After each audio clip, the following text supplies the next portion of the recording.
আমার স্নেহের প্রিয় ছাত্রছাত্রী ভাই বোনেরা, আশা করি তোমরা সবাই ভালো আছো। ত্রিয়াশা স্টাডি সেন্টারের পক্ষ থেকে তোমাদের সকলকে জানাই স্বাগতম। বন্ধুরা, তোমাদের সেকেন্ড সেমিস্টার পরীক্ষা এসে যাচ্ছে। তোমাদের যাদের ইভিএস আছে অর্থাৎ পরিবেশ বিষয়টি আছে, আমি পরিবেশ বিষয়ের তোমাদের দুটি অধ্যায় থেকে সুস্থায়ী উন্নয়নে কৃষি এবং শক্তি, এই যে দুটি চ্যাপ্টার আছে, তোমাদের সমস্ত প্রশ্ন আমি দিয়ে দিয়েছি, অলরেডি তোমাদের দিয়ে দিয়েছি, সাজেশন তোমাদের দিয়ে দিয়েছি। এখন আমি তোমাদের যে সাজেশনগুলো দিয়েছি, যে প্রশ্নগুলো আছে, সেই প্রশ্নগুলোর কিছু কিছু উত্তর আমি তোমাদের তৈরি করে দিচ্ছি। তোমাদের বইয়ে যদিও তোমাদের আছে, তোমরা পেয়েছো, কিছু কিছু পেয়েছো, উত্তর হয়তো তোমরা খুঁজে পেয়েছো, তাছাড়াও তোমাদের একেবারে হাতের মুঠোয় নিয়ে চলে এসছি।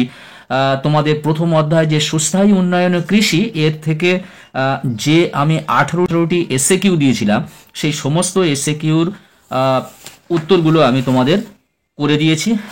দেখো আজকের সেই উত্তরগুলো তোমাদের একসঙ্গে তোমাদেরকে দেখিয়ে দিয়েছি। যদিও আমি শর্টসে কিছু হয়তো দিয়েছি, অল্প কিছু দিয়েছি, কিন্তু আজকের এই লং ভিডিও দিয়ে তোমাদের সমস্ত উত্তরগুলো একত্রিত করে তোমাদের দেখাচ্ছি।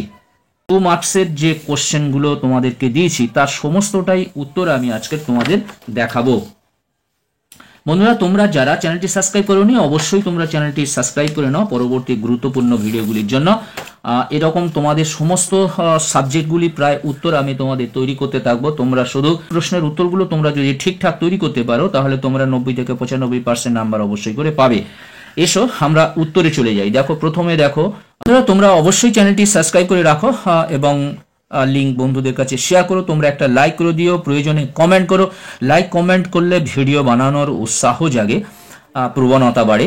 যাই হোক, একের দাগের দেখো, সৌর মূলধনের সংজ্ঞা দাও। আমরা জানি সকল শক্তির উৎস হলো সূর্য, তাই সূর্য থেকে যে সকল শক্তি উৎপন্ন হয় তাদের একত্রিতভাবে সৌর মূলধন বলে। কারণ সৌর শক্তির ওপর নির্ভর করে আমাদের জীবকুলের অস্তিত্ব ও আমাদের জীবনযাত্রা। এইভাবে লিখবে তোমরা, তাহলে একটা ফুল নাম্বার তোমরা 2-এর মধ্যে 2 পাবে। তারপরে দেখো, পার্থিব মূলধন কাকে বলে? যে সমস্ত প্রাকৃতিক সম্পদ মানুষ ও অন্যান্য প্রাণীরা ব্যবহার করে এবং সংরক্ষণ করে তাদের পার্থিব মূলধন বলে। দেখতে পাচ্ছ, জল, বায়ু, উর্বর জমি, বনাঞ্চল, জলাশয় ইত্যাদি উপাদান পার্থিব মূলধনের অন্তর্গত বা উদাহরণ। সুস্থায়ী সমাজ বলতে কি বোঝো?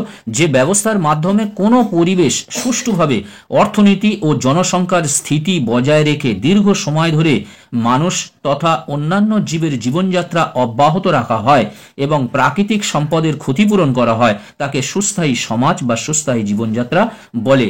তারপরটা দেখো, 4 দাগের প্রশ্ন, অ্যালুভিয়াল মাটির উৎস কি? অ্যালুভিয়াল মাটির উৎস হলো প্রধানত নদীর অববাহিকা, নদীর বদ্বীপ ও উপকূলবর্তী সমতল ভূমি। মিশ্র কৃষি বা মিশ্র চাষ কাকে বলে? যে কৃষিতে বিভিন্ন ফসল উৎপাদনের সাথে সাথে বিভিন্ন ফল ও শাকসবজির উৎপাদন করা হয় এবং একই খামারে দুগ্ধ, ডিম, মাংস ও সারের প্রয়োজনে পশুপালন করা হয়, তাকে মিশ্র কৃষি বা মিক্সড ফার্মিং বলে।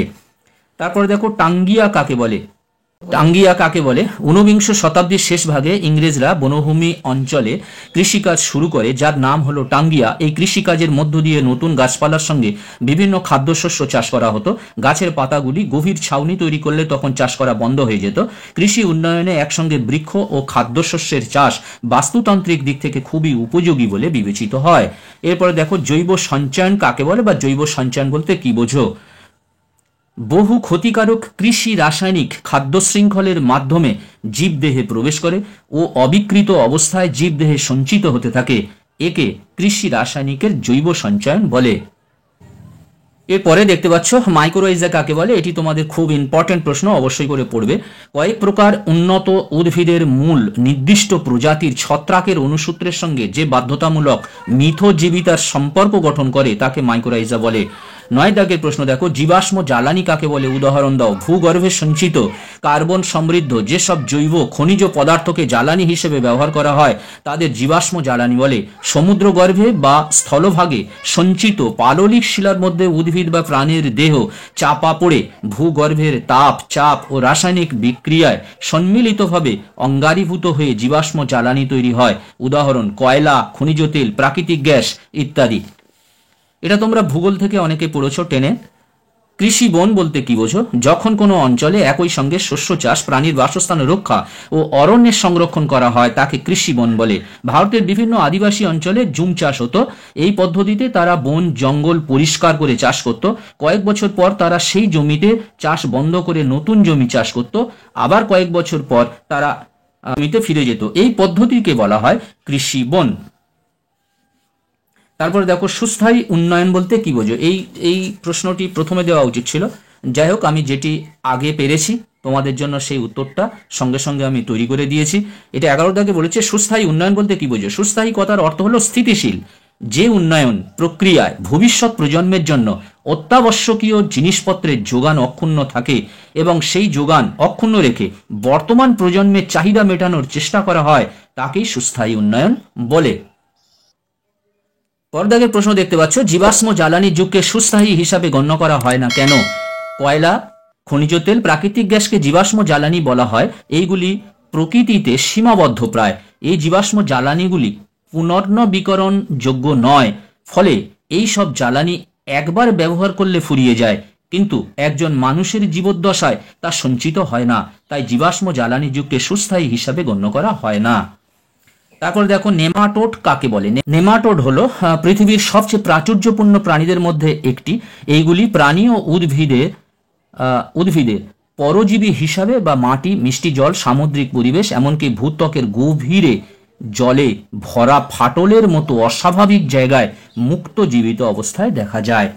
এরপরে দেখো, হেটেরোসিস্ট কাকে বলে?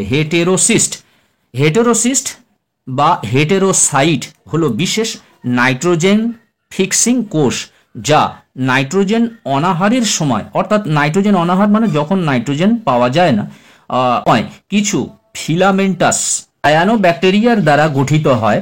নস্টক, সিলিন্ড্রোস্পার্মম ইত্যাদি হলো হেটেরোসিস্টের উদাহরণ।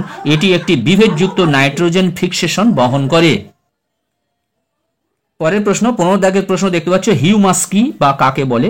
যখন গাছপালা ও তার পাতা, ডালপালা এবং অন্যান্য উপাদান মাটিতে পড়ে একটি স্তূপাকারে পরিণত হয়, তখন মাটিতে এক জৈব উপাদান গঠন করে। যখন উদ্ভিদ ও প্রাণীজ পদার্থ ক্ষয় হয়, এই মাইক্রোবিয়াল পচন থেকে উদ্ভূত, যা বাদামি থেকে কালো রঙের হয়। এতে প্রায় 60% কার্বন, 6% নাইট্রোজেন ও অল্প পরিমাণে ফসফরাস থাকে। 16 দাগের প্রশ্ন দেখতে পাচ্ছ, কীটনাশক জৈব নিয়ন্ত্রণের উদাহরণ দাও। পঙ্গপাল, ফড়িং ও ক্রিকেটের প্রাকৃতিক জৈব নিয়ন্ত্রণ এজেন্টের উদাহরণ হলো নসেমা লোকাস্টে, একটি বাণিজ্যিকভাবে উপলব্ধ মাইক্রোবিয়াল কীটনাশক যা মানুষ এবং অন্যান্য স্তন্যপায়ী প্রাণীদের ক্ষেত্রে বিষাক্ত নয়, অল্প বয়স্ক ফড়িংকে সংক্রামিত করে দুর্বল করে দেয়। 17 দাগের প্রশ্ন, বন্ধুরা ভিডিওটি একটু লং হবে, তোমরা ধৈর্য ধরে সমস্ত উত্তরগুলো তোমরা পেয়ে যাচ্ছ এক জায়গায়, এবং তোমরা অবশ্যই চ্যানেলটি সাবস্ক্রাইব করে নাও এবং বন্ধুদেরকে লিঙ্ক শেয়ার করো। 17 দাগের প্রশ্ন, অতিরিক্ত সেচের ফলে কৃষি জমিতে কি ধরনের দূষণ সৃষ্টি হয়? অতিরিক্ত সেচের ফলে মাটির নিচের ভর থেকে লবণ সেচের জলে দ্রবীভূত হয়ে মাটির ওপরের ভরে এসে জমতে থাকে। এমনভাবে সঞ্চিত হতে হতে মাটি অতিরিক্ত পরিমাণে লবণাক্ত হয়ে পড়ে। এছাড়া অতিরিক্ত জল তোলার ফলে মাটির নিচে ভৌম জল তলের পতন ঘটে। সুস্থায়ী উন্নয়নের উদাহরণ দাও। এটি একটি শেষ প্রশ্ন। সুস্থায়ী উন্নয়নের উদাহরণ হলো প্রথমত শিক্ষা ও স্বাস্থ্য সেবার উন্নতি বিধান ও তার মান নির্ণয়, দ্বিতীয়ত দারিদ্র দূরীকরণ লক্ষ্যের দিকে পৌঁছানো, এবং 3 নম্বর হলো লিঙ্গমতা অর্থাৎ নারী পুরুষের মধ্যে সমতা বজায় রাখার প্রচেষ্টা ইত্যাদি। এছাড়াও অনেক সুস্থায়ী উন্নয়নের লক্ষ্য আছে। আমরা 2 নম্বর যেহেতু মান, এখানে 3টি পয়েন্ট আমরা উল্লেখ করলাম। বন্ধুরা তোমরা অবশ্যই চ্যানেলটি সাবস্ক্রাইব করে নাও, বন্ধুদেরকে লিঙ্ক শেয়ার করো, একটা লাইক করে দিও, প্রয়োজনে কমেন্ট করো। আজকের মতো ভিডিওটি শেষ করলাম। আবার কথা হবে নেক্সট ভিডিওতে। তোমাদের Sanskrit, political science, philosophy, health and physical education এইসব সাবজেক্টের বিভিন্ন যে 2 মার্কসের কোশ্চেনগুলো আছে, আমি সমস্ত উত্তরগুলো তোমাদের কাছে নিয়ে আসবো। তোমরা ভিডিওগুলি অবশ্যই করে দেখতে থাকো। তোমরা সবাই ভালো থাকো, সুস্থ থাকো। তোমাদের জন্য রইল শুভকামনা। All the best.